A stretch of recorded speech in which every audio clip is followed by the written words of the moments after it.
आज की इस क्लास में आप सभी का वेलकम है। बिजनेस स्टडी का चैप्टर 2 एक वन शॉट में हम लोग क्लियर करते हैं। चैप्टर 2 है प्रिंसिपल ऑफ मैनेजमेंट। ये सब आप लोग पहले से ही जानते होंगे। ये चैप्टर में बहुत कुछ है और ये चैप्टर से बहुत सारे सवाल भी आते हैं एग्जाम में। तो चलिए 15 से 20 मिनट में ये चैप्टर आपके हैंड में होगा। ठीक है, आप बस वीडियो में बने रहें। तो चलिए सबसे पहला इस चैप्टर की शुरुआत करते हैं। मीनिंग से स्टार्ट करते हैं। Meaning of principal of management. Principal of management क्या होता है? आपने समझा पिछले क्लास में आपने समझा कि मैनेजमेंट क्या होता है। ठीक है, तो ये एक प्रोसेस है। जितनी भी चीज़ें हैं मैनेजमेंट के अंदर वो सारी की सारी एक प्रोसीजर है, जो कि किसी भी एम को और किसी भी गोल को कंप्लीट करने के लिए आपको इन सब पॉइंट्स को दिमाग में रखना पड़ता है। अगर कोई मैनेजर है और उसको किसी चीज़ की मैनेजमेंट करनी है तो इन सब पॉइंट को उनको अपने अंदर लेकर चलना पड़ेगा और इन सब पॉइंट पे उनको काम करना पड़ेगा। तो चलिए स्टार्ट करते हैं। मीनिंग ऑफ मैनेजमेंट क्या होता है?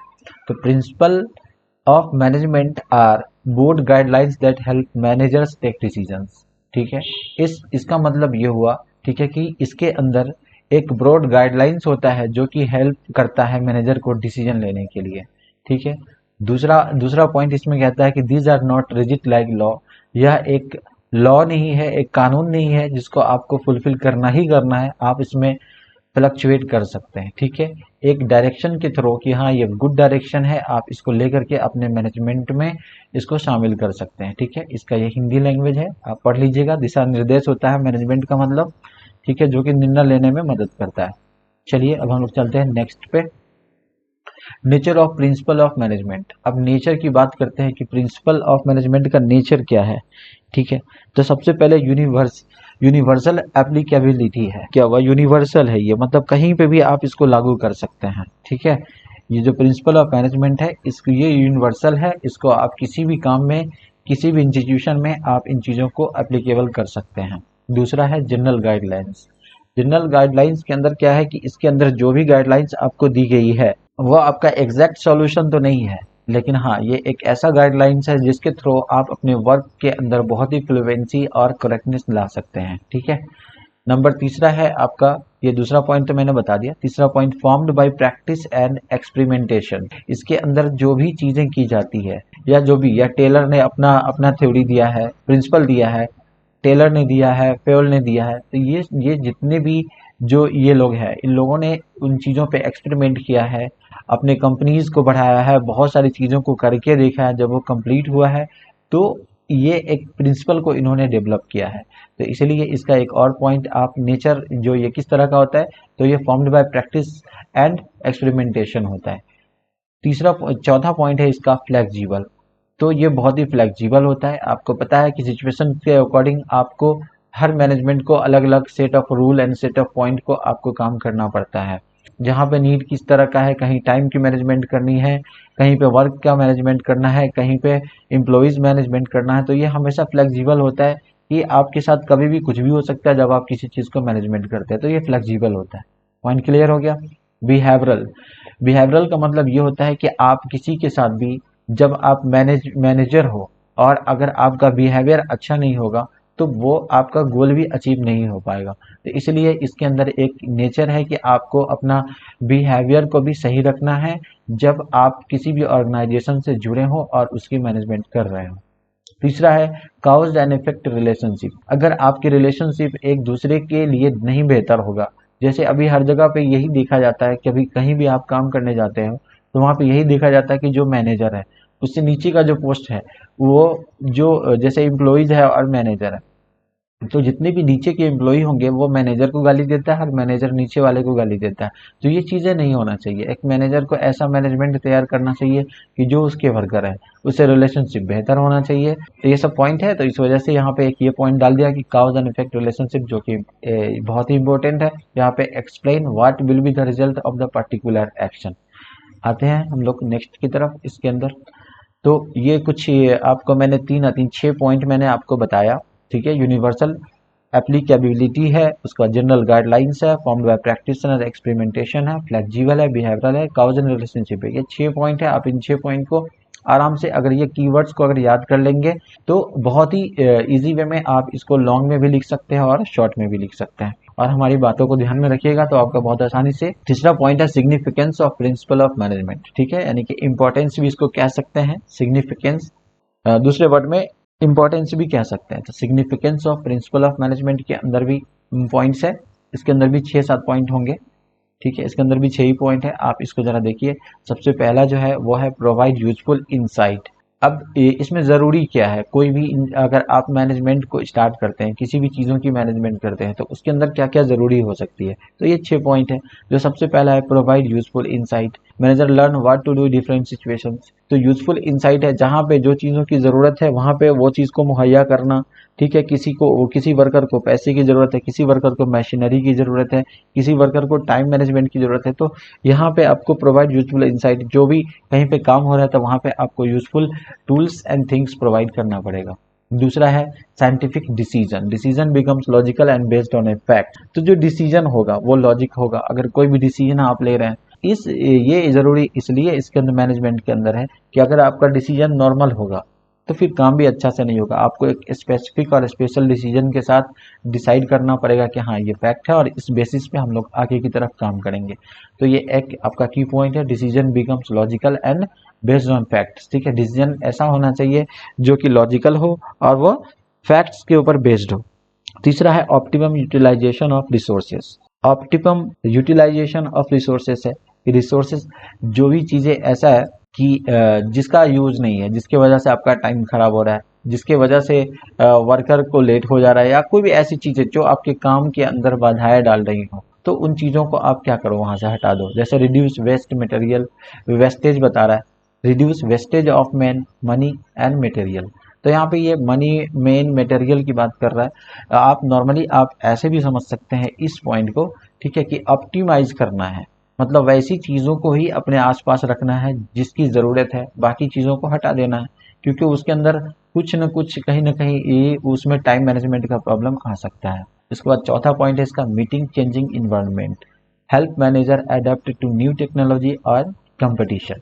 तो इसके अंदर बताया कि मीटिंग चेंजिंग, अगर आप मीटिंग करते हो टाइम टू टाइम, ठीक है, अपने एम्प्लॉयज़ से, अपने वर्क के लिए अगर आप मीटिंग स्टार्ट करते हो या फिर कभी भी आप एक मीटिंग करते हो लोगों के साथ बैठ करके कि हाँ ये एम करना, तो मीटिंग आपके इन्वायरमेंट को 100% चेंज करता है। क्योंकि ये भी एक क्या है, एक न्यू टेक्नोलॉजी के अंदर ये चीज़ें आती है कि भाई आप अपने वर्कर्स के साथ आप किसी भी गोल को कंप्लीट करना चाहते हैं, किसी भी चीज़ को मैनेजमेंट करना चाहते हैं, तो मीटिंग इंपॉर्टेंस होता है। क्योंकि वहाँ पे मल्टीपल लोग होते हैं और मल्टीपल टैलेंटेड लोग होते हैं, तो वहाँ पे कोई भी डिसीजन को कंप्लीट किया जाएगा तो वहाँ पे सबसे बेस्ट और एक न्यू इन्वायरमेंट का क्रिएशन होगा। तो इसलिए मीटिंग भी बहुत इंपॉर्टेंट पॉइंट्स होता है किसी भी मैनेजमेंट के अंदर, इसलिए ये प्रिंसिपल है और ज़रूरी है। आगे मैनेजमेंट ट्रेनिंग, तो ये तो बिल्कुल ही इम्पोर्टेंट है कि अगर कोई ट्रेंड नहीं होगा तो फिर काम कैसे होगा। तो मैनेजमेंट की ट्रेनिंग भी इम्पोर्टेंट है from the basis of management courses. तो ये तो एक पॉइंट है, आप इसको नहीं भी लिख सकते, ये इतना इम्पोर्टेंट नहीं है, बट हाँ विदाउट ट्रेनिंग के कोई भी चीज़ों को मैनेज नहीं की जा सकती। ये धीरे धीरे इंसान आगे, ये फ्लेक्सिबिलिटी है, धीरे धीरे इंसान सीखता है मैनेजमेंट करके। और इसका पांचवा पॉइंट है फुलफिलिंग सोशल रिस्पॉन्सिबिलिटी। तो यहाँ पे यह है कि आपको सोशल रिस्पॉन्सिबिलिटी को भी ध्यान में रखना है कि हमारे काम की वजह से, ठीक है, इन्वायरमेंट को दिक्कत ना हो, हमारे प्रोडक्ट की वजह से किसी को दिक्कत ना हो, जो चीज़ हम बना रहे हैं, ठीक है, या जो चीज़ को हम तैयार कर रहे हैं वो लोगों के लिए कितना बेनिफिट है, क्या लोग उसको सही में उससे कनेक्ट हो पाएंगे। तो ये भी आपका किसी भी चीज़ को मैनेज करने से पहले इन चीज़ों की ज़रूरत पड़ती है। तो ये 6 पॉइंट है जो कि significance of principal of management है, ये इंपॉर्टेंट है, आप इसको भी देख लें। आते हैं हम लोग फाइवल्स। अब यहाँ पे 2 लोग हैं, ठीक है, एक तो फाइवल्स है और दूसरा है टाइलर्स। ये दोनों जो है, दोनों ने अपना अपना एक मैनेजमेंट की थ्योरी दी है, ठीक है, इन्होंने सब अपने अपने प्रिंसिपल्स दिए हैं ऑन द बेसिस ऑफ क्या, एक्सपेरिमेंट करने के बाद वो सारी चीज़ों को, तो इन्होंने 14 दिया, उन्होंने 4 दिया, ठीक है। तो इसके अंदर बहुत सारी चीज़ें हैं जिसके बेसिस पे आपको काम कीजिएगा तो आपका 100% वो काम होगा, क्योंकि इन लोगों ने उन चीज़ों को 100% करेक्शंस के साथ प्रूफ करके इन्होंने 14 पॉइंट्स को साइड किया है। तो आइए इन 14 पॉइंट को हम लोग 1 बाय 1 करके जल्दी जल्दी देख लेते हैं। डिवीजन ऑफ वर्क, ठीक है, सबसे पहला पॉइंट है इसका division of work. Division of work का मतलब क्या होता है, स्पेशलाइजेशन इंक्रीज इफिशियंसी। अगर कोई भी काम आप करना शुरू करते हैं, किसी भी चीज़ों का मैनेजमेंट स्टार्ट करते हैं, तो उसके अंदर कई सारे वर्क होंगे। तो सबसे पहले एम्प्लॉय को डिवाइस करना, एम्प्लॉय को डिवाइस करने के बाद वर्क का डिवीजन करना, तो ये सबसे पहला पॉइंट आता है। दूसरा है authority and responsibility, power must comes with responsibility. ठीक है, तो आपको कैसे लोगों को अथोराइज करना है और कैसे लोगों को रिस्पॉन्सिबिलिटी देना है। तो अथॉरिटी एंड रिस्पॉन्सिबिलिटी भी वैसे लोगों को आपको पकड़ करके देना है और काम कराना है, जिससे आपका क्या हो, गोल की तरफ आप जाएं। ठीक है, जिस चीज़ की मैनेजमेंट कर रहे हैं उसकी तरफ आप जाएं। तो इसमें अथॉरिटी एंड रिस्पॉन्सिबिलिटी भी बहुत इंपॉर्टेंट पॉइंट है। ये इसमें ही नहीं, दुनिया के हर चीज़ों में ये बहुत इंपॉर्टेंट पॉइंट माना जाता है। Discipline, obedience, rules and respect. ठीक है, आप कभी भी किसी भी चीज़ की मैनेजमेंट करो तो उसके अंदर एक डिसिप्लिन मेंटेन करो। ठीक है, तो भाई कभी भी कोई भी चीज़ों का एक रूल होना चाहिए, कहीं कभी भी कोई भी प्रोसीजर एक ऐसा होना चाहिए जो सभी के लिए बेस्ट हो, रूल्स बेस्ड हो। कोई भी चीज़ अगर रूल बेस्ड होती है तो वो काम के अंदर इफ़िशियंसी बहुत अच्छी आती है। इसीलिए इन्होंने तीसरा पॉइंट को, डिसिप्लिन को भी इसमें डाला है। चौथा पॉइंट आता है यूनिटी ऑफ कमांड। ठीक है, यूनिटी ऑफ कमांड का मतलब होता है कि आप कभी भी, जैसे मान लो कि अभी आप क्लास कर रहे हो, अगर आपके ऊपर कोई कमांड नहीं करता है, ठीक है, कोई भी आदमी अगर कमांड नहीं करता है तो आप अपनी मर्जी से काम करोगे, आप अपनी मर्जी से काम करोगे तो कभी भी वो काम 100% नहीं हो सकता। और अगर हो भी जाएगा, अगर आप बहुत ज़्यादा रिस्पॉन्सिबिलिटी और अथॉरिटी के साथ कर रहे हो तो उसमें कहीं ना कुछ दिक्कतें आएंगी। तो यूनिटी ऑफ कमांड भी बहुत इंपॉर्टेंट पॉइंट है कि उसका एक वन बॉस होना चाहिए, एक वन ऑर्डर होना चाहिए। ठीक है, तो unity of command, one boss and one order हो गया। यूनिटी ऑफ डायरेक्शन, डायरेक्शंस की क्या ज़रूरत होती है, तो कभी भी आप ग्रुप के साथ काम करते हैं तो वहाँ पे ग्रुप लीडर को तैयार किया जाता है। ठीक है, ताकि वो मैनेजर से मिले, वो रूल्स को समझे, वो रिस्पॉन्सिबिलिटी एंड अथॉरिटी जो है दूसरा पॉइंट है, ये उन्हीं के ऊपर कंधों पर दिया जाता है जो टीम लीडर होता है, ताकि वो यूनिटी ऑफ डायरेक्शन को समझ के डायरेक्ट करे। ठीक है, तीसरा है subordination of individual interest, companies interest and personal interest. ठीक है, तो ये इंटरेस्ट की बात है कि हर इंडिविजुअल इंटरेस्ट है तो उसके साथ आप सबऑर्डिनेट करें। कि कैसे करें कि अगर कोई इंसान ज़्यादा इंटरेस्टेड है अपने किसी काम को लेकर के, तो आप उसको उस तरीके का रिस्पॉन्सिबिलिटी एंड अथॉरिटी उसके ऊपर डालें। ठीक है, अब हम लोग चलते हैं इसके नेक्स्ट पॉइंट में, रेमुनरेशन, फेयर वेजेज। ये रेमुनरेशन का मतलब ये होता है कि अगर कोई इंसान बहुत मेहनत कर रहा हो और उसको आप कम सैलरी दे रहे हो, या बहुत ज़्यादा वो टैलेंटेड है, उसके हिसाब से वो जी नहीं पा रहा है, तो फिर वो आपके लिए ज़्यादा दिन तक काम नहीं कर पाएगा। हो सकता है कि गोल अचीव करने से पहले वो छोड़ दे। तो रेमुनरेशन भी बहुत इंपॉर्टेंट होता है कि आप लोगों को सिलेक्शन करें, अपनी टीम को सिलेक्शन करें तो उस तरीके का आप उसको वेजेस भी प्रोवाइड करें। सेंट्रलाइजेशन एंड डिसेंट्रलाइजेशन का मतलब होता है बैलेंसिंग ऑफ पावर। ये बैलेंसिंग ऑफ पावर का, सेंट्रलाइजेशन का मतलब यही होता है कि जैसे कभी भी कोई भी चीज़ों को आप जैसे स्टार्ट करते हैं, कोई भी गोल को, या फिर आप दे दिए किसी टीम को कि चलो ये काम करके लेके आओ, तो वहाँ पे आपके पावर भी होनी चाहिए कि चलो अगर कोई बंदा आपके लिए काम करने जा रहा है तो वो आपके बैलेंस और आपके पावर को यूज़ करके मार्केट में जो भी चीज़ों की ज़रूरत होती है उसको लेके आए। ठीक है, या फिर जो प्रोडक्ट की, अगर बाय द वे अगर प्रोडक्ट की सेलिंग, ज़्यादातर ये सेलिंग और ये मैन्युफैक्चरिंग में ये पॉइंट्स यूज़ किए जाते हैं। ठीक है, तो वहाँ पे एक ऐसा बिल्डिंग होना चाहिए, गुडविल की एक ऐसा बिल्डअप होना चाहिए जिससे आपको पावर की बैलेंस मिले, और इस तरीके से आपका ये मैनेजमेंट का ये पॉइंट फुलफिल कर सकता है। आगे है scalar chain, chain of command from top to bottom. ठीक है, ये स्केलर चैन है। आपने पढ़ा होगा कि स्केलर चैन क्या होता है। एक स्केलर चैन का मतलब ये होता है कि एक इंडिविजुअली हाई टू लो होना चाहिए या लो टू हाई होना चाहिए। तो ये स्केलर चैन है जो काम करने की हमेशा ये एफिशिएंसी को डिनोट करता है कि हाँ भाई आप किस तरीके से कमांड करेंगे, ताकि एकदम से ना ऐसा ना कि ज़्यादा से टफ टफ हो जाए, या तो लो से हाई जाइए या हाई से लो से हाई, या फिर हाई से लो जाइए। उसके बाद है तीसरा है ऑर्डर, पर proper place for people and materials. ठीक है, तो यहाँ पे ऑर्डर्स है कि जो भी जो काम के दौरान, जो वर्क के दौरान अगर किसी भी चीज़ की ऑर्डर्स आते हैं, ठीक है, या किसी भी चीज़ की रिक्वायरमेंट होती है तो वो प्रॉपर प्रोवाइड किए जाते हैं। तीसरा है इक्विटी, ये फेयरनेस टू एम्प्लॉइज है। हमने पढ़ाया था कि ये क्या होता है इक्विटी। इक्विटी का मतलब होता है एक साथ। ठीक है, एकता, एकता होना चाहिए, यूनिटी होना चाहिए, तो वहाँ पे इक्विटी एंड इक्वालिटी को डिफाइन किया जाता है। तो यहाँ पे इक्विटी का मतलब यही होता है कि अगर कोई भी जो आपके वर्कर्स है या इम्प्लॉइज है उसके साथ हमेशा इक्विटी बिहेवियरल होना चाहिए, मतलब एक जैसा व्यवहार रहना चाहिए। आप सही से उससे बात करो, सही से काम करो, तो ये पर्सनली एक एम्प्लॉय पे ये किया जाता है। स्टेबिलिटी ऑफ पर्सनल, ठीक है। इसमें इसमें एक कीवर्ड दिया हुआ है, लॉ एम्प्लॉय टर्नओवर, ठीक है।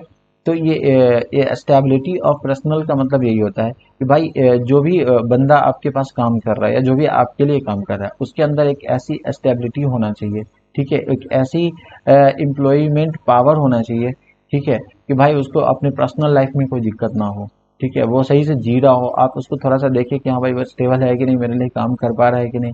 तो इसलिए आपको ये पर इंडिविजुअल पे ये डायरेक्ट करना पड़ता है कि हाँ भाई इसकी स्टेबिलिटी तगड़ा होना चाहिए और वो हमारे लिए काम करना चाहिए। अगर नहीं है तो आप पहले उसको बनाओ, फिर वो आप अपनी टीम में शामिल करो।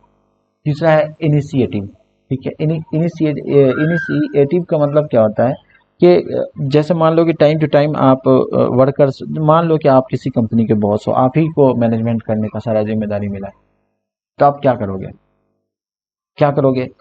कुछ ऐसा एक फैंटास्टिक आइडियाज या एक ऐसा कुछ ना कुछ ऐसी चीजें बताओगे कि लोगों को लगे कि हाँ इसकी इनकी बात में दम है, और उससे लोगों का क्या हो, हौसला अफजाई हो और काम मस्त करे, है ना। तो वही इनकरेज न्यू आइडियाज की बात कर रहा है। और यह है स्प्रिट दे क्रॉप्स है। इसके अंदर यूनियन इन स्ट्रेंथ होना चाहिए कि लोग आपस में लड़े नहीं, एक साथ काम करना चाहिए। तो स्प्रिट दे क्रॉप्स का भी मतलब होता है कि भाई एक यूनिटी के साथ काम करना चाहिए, एकता और अनेकता का भी ख्याल रखा जाएगा, एक साथ जुट होकर के अगर किसी भी चीज़ को किया जाए। जैसे जो मैनेजर का गोल है वही किसका गोल होना चाहिए, वही एम्प्लॉयज़ का भी गोल होना चाहिए, और दोनों गोल एक साथ सेट होते हैं, ठीक है, तो वो वर्क बहुत ही फास्ट एंड एफिशिएंट ढंग से होता है। तो इसका चौथा पॉइंट, 14 नंबर पॉइंट्स इसका यही था। मैंने टोटल आपको 1 से लेकर के 14 तक मैंने पायोल्स के बारे में बता दिया, ठीक है। अब एक और महान आदमी है, चलिए जरा उसके बारे में भी पढ़ते हैं, इन्होंने क्या क्या कहा है। टेलर्स साइंटिफिक मैनेजमेंट, देखिए इन्होंने प्रिंसिपल ऑफ मैनेजमेंट को दिया है पायोल्स ने, ठीक है, जो जनरल इसको माना जाता है कि हाँ इन्होंने जनरल प्रिंसिपल दिया है, और इन्होंने साइंटिफिक मैनेजमेंट दिया है, इन्होंने साइंटिफिक प्रिंसिपल दिया है कि भाई साइंस के अकॉर्डिंग अगर किसी चीज़ों को कंप्लीट की जाए, साइंस के अकॉर्डिंग, साइंस प्रूफ के साथ अगर किसी चीज़ों को साइंटिफिक ढंग से किया जाए तो उसमें क्या क्या हो सकता है। तो टेलर्स ने साइंटिफिक मैनेजमेंट दिया है। तो चलिए ज़रा इसके बारे में हम लोग समझते हैं कि साइंटिफिक मैनेजमेंट मीन्स क्या होता है। सबसे पहला लिखा हुआ है इसके अंदर जो पॉइंट है, using using scientific method to improve efficiency in work. तो बस साइंटिफिक मेथड से आप किसी भी चीज़ को कीजिएगा तो बहुत अच्छा होगा। आज टेक्नोलॉजी इतने हद तक चली गई है, क्यों चली गई है, आप कोई भी काम करते हैं तो उसके लिए आपको मशीनरी की ज़रूरत पड़ती है। तो ये क्या है, ये भी एक साइंटिफिक मैनेजमेंट का ही एक रूप है, जो आज हम लोग क्या कर रहे हैं, हर चीज़ों के लिए टूल्स ढूंढ रहे हैं, हर चीज़ों के लिए एप्लीकेशन ढूंढ रहे हैं। तो ये क्या है, एक साइंटिफिक ही मैनेजमेंट है। तो यहाँ पे बहुत सिंपल चीज़ है, आप इसको लिखते हैं अगर से कि what is scientific management of Taylor's, इस तरह का क्वेश्चन आता है तो आप यहाँ से स्टार्ट कीजिएगा कि using scientific methods improve efficiency in work, यहाँ से स्टार्ट कर सकते हैं। तो इसमें कीवर्ड मैंने दे दिया और मैंने समझा दिया, एक काफ़ी है। चलिए मैं ज़्यादा डिटेल में किसी भी चीज़ों को नहीं लेके जाऊँगा, ठीक है, क्योंकि जल्दी से जल्दी इसको ख़त्म करने का है। ऑब्जेक्टिव्स के बारे में है कि क्या है इसका ऑब्जेक्टिव्स, क्या हो सकता है इसको करने के, क्या वर्क है, क्या कारण है। तो इधर इसको जरा देखते हैं ऑब्जेक्टिव्स में। इंक्रीज प्रोडक्टिविटी, सबसे पहला कि जो प्रोडक्ट आप बनाते हैं एक दिन में उसमें इंक्रीमेंट हो जाएगा, ठीक है, वो जल्दी हो जाएगा, एक दिन में ज़्यादा से ज़्यादा हो जाएगा, ठीक है। साइंटिफिकली कोई भी चीज़ को आप कीजिएगा तो एक फॉर्मेट तैयार होगा, और उस फॉर्मेट बेसिस पे क्या होगा कि वो रिवाइज्ड होगा और वो जल्दी से काम होगा। तो सबसे पहला पॉइंट इसका ऑब्जेक्ट यही होता है कि हाँ भाई कोई भी जो क्वालिटी है उसको इंक्रीज करना है, प्रोडक्टिविटी को इंक्रीज करना, वेस्टेज को रिड्यूस करना, वेस्टेज ऑफ टाइम हो सकता है, ठीक है, वेस्टेज ऑफ प्लेस हो सकता है, वेस्ट बहुत सारी चीज़ें हो सकता है, वेस्टेज ऑफ मनी हो सकता है, तो उसको भी रिड्यूस करता है। इंश्योर हायर अर्निंग, ठीक है, ये हायर अर्निंग्स को इंश्योर करता है कि जब टाइम फास्ट हो रहा है, वेस्ट भी ज़्यादा नहीं हो रहा है, तो क्या होगा, अर्निंग्स ही होगा आपका। इम्प्रूव क्वालिटी ऑफ प्रोडक्ट, तो बताया था मैंने कि ये इंक्रीज प्रोडक्टिविटी को भी इम्प्रूव करेगा और उसके क्वालिटी को भी इम्प्रूव करेगा। तीसरा, establish cordial work management relationship. तो ये क्या है, ये एक वर्ड है इसके अंदर, establish cordial, cordial work management क्या होता है कि वही बताया ना मैंने फॉर्मेटिव के हिसाब से इसको किया जाता है। ठीक है, तो ये 5वां पॉइंट हो गया। अब हम लोग चलते हैं टेलर साइंटिफिक मैनेजमेंट के अंदर। इन्होंने दिया है ये चार प्रिंसिपल इन्होंने दिया है, जरा इसको हम लोग देख लेते हैं। ये पहला science not rule of thumbs. ठीक है, ये एक साइंस है, रूल ऑफ थम्स नहीं है भाई कि हाँ भाई ऐसा करोगे तभी होगा। बस ये साइंस है, आपको इसमें इंटरेस्ट है, आपके मेथड्स इसमें सेट किए जा रहे हैं तो आप इसको यूज कर लो। Using scientific method for task performance instead of guess work, कि अगर आप किसी भी चीज़ को साइंटिफिकली कीजिएगा, ठीक है, तो वो पहले से प्रूफ होकर रखा रहेगा, तो आपकी भी जो आप काम कर रहे हैं तो वो कम्प्लीटली इसी मेथड्स पे वो काम करेंगे, तो आपका रिजल्ट भी 100% श्योरिटी होगी। लेकिन गेस वर्क में क्या होता है कि वो नेगेटिव पॉजिटिव दोनों होता है। इसलिए ये पॉइंट उठ करके आया कि science not rule of thumbs. Harmony not discord, इसका मतलब यही होता है कि मैनेजमेंट और वर्कर्स के बीच में कोई भी झगड़ा नहीं होना चाहिए, बल्कि कोऑपरेटिव माइंड होना चाहिए, है ना, कोऑपरेशन के साथ इस काम को करना चाहिए। तो इसलिए ये इस पॉइंट को दिया कि create friendly relation between workers and management. तीसरा दिया कोऑपरेशन, ठीक है, कि workers work together for common goals. अगर मैनेजर से लेकर के सारे जितने भी एम्प्लॉई हैं या वर्कर्स है, ये सारे लोग एक साथ काम करेंगे एक गोल को अचीव करने के लिए, तो वो जल्दी हो जाएगा। और चौथा है development of workers, training workers to improve efficiency. तो डेवलपमेंट ऑफ वर्कर्स का मतलब ये होता है कि अगर वर्कर्स को आप टाइम टू टाइम ट्रेनिंग देंगे तो उसके डेवलपमेंट का ख्याल रखेंगे, तो वो क्या करेगा, वर्क की इफिशियंसी को भी इम्प्रूव कर देगा। तो इन्होंने ये 4 पॉइंट दिया है जो कि साइंटिफिक ढंग है, तो ये नॉर्मली हम लोग यूज़ करते ही हैं अपने जीवन में। तो आप इन चीज़ों को याद कर ले कि एक साइंस है, दूसरा हार्मोनी है, तीसरा कॉर्पोरेशन है और चौथा डेवलपमेंट ऑफ वर्कर्स है। तो ये पूरा का पूरा पॉइंट याद रखिएगा, science not rule of thumbs, चौथा है हार्मोनी नॉट डिस्कॉर्ड। ठीक है, डिस्कॉर्ड मतलब क्या होता है, झगड़ा, और हार्मोनी का मतलब, ये हार्मोनी का मतलब होता है झगड़ा और डिस्कॉर्ड का मतलब होता है असहयोग, डिनाई। ये मान सकते हैं इन चीज़ों को, इन चीज़ों को आप याद रखेंगे। ठीक है, ओके।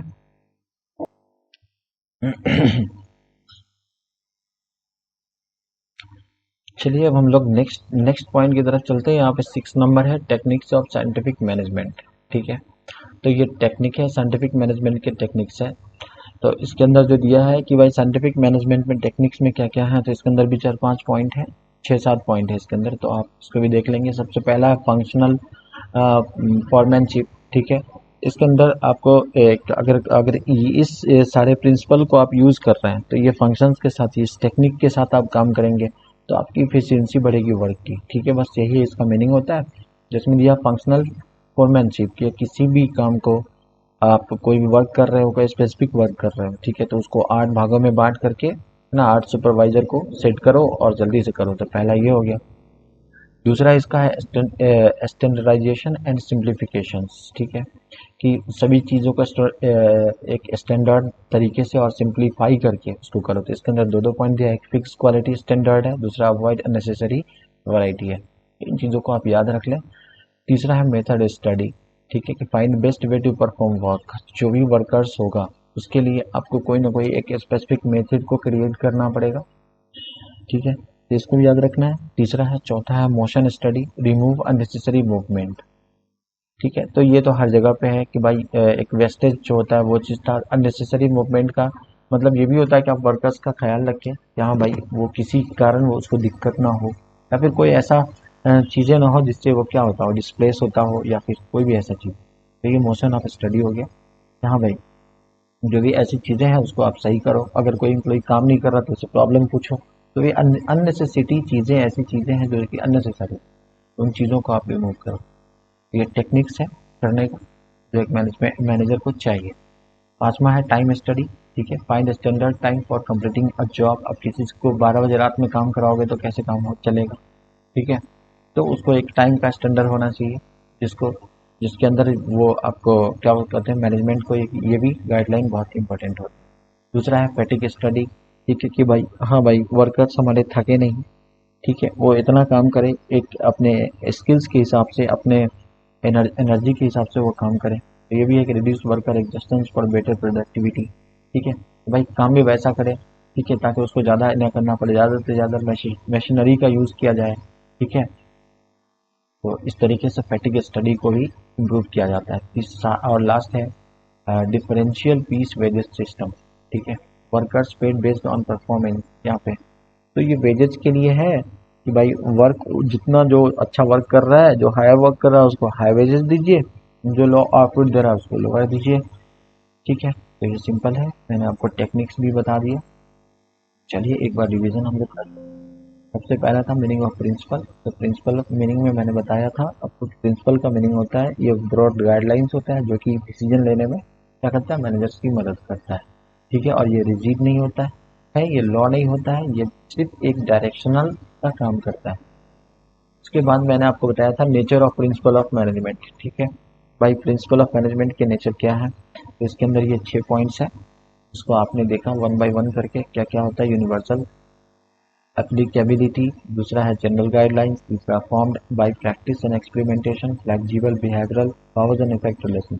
ये 6 के 6 हैं, आप इसको देख लें। उसके बाद है सिग्निफिकेंस या फिर importance of principal of management, इसके अंदर प्रोवाइड यूजफुल इंसाइट है, दूसरा साइंटिफिक डिसीजन है, तीसरा ऑप्टिमम यूटिलाइजेशन ऑफ रिसोर्सेज है।